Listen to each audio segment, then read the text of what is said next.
Welcome all of you to my video. In this video we're going to see chapter 7 Matrices and Determinants, exercise 7.1, third sum.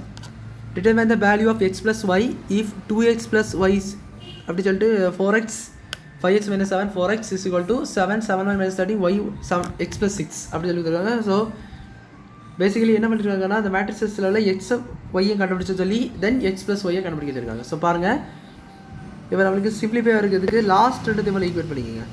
So 4x is equal to x plus 6 அப்படின்னா ஈஸியாக உங்களுக்கு கிடச்சிடும். 4x minus x is equal to 6. So 3x is equal to 6 x is equal to என்னன்னா 2ன்னு சொல்லிட்டு அடிக்கும். So x கண்டுபிடிச்சாச்சு. இப்போ இதை தூக்கி ஏதாவது ஒன்றா சப்ஸ்டியூட் பண்ணுங்கள். Let me substitute here.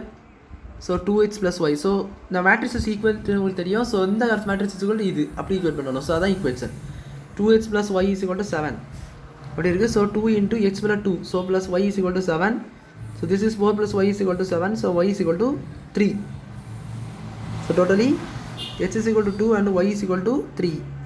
எதனுடைய வேல்யூ எடுத்துருக்காங்க x plus y உடைய value. So that is equal to 2 plus 3 that is equal to 5. So therefore x plus y உடைய வேல்யூ நம்ம வந்து கண்டுபிடிச்சிட்டோம். ஸோ அவ்வளோதான் அந்த சம் புரிஞ்சுக்கணும் நினைக்கிறேன். வீடியோ பிடிச்சி லைக் பண்ணுங்கள், ஷேர் பண்ணுங்கள், சப்ஸ்கிரைப் பண்ணி வாட்ச் இந்த கமெண்ட்ஸ் சொல்லுங்கள். தேங்க்யூ.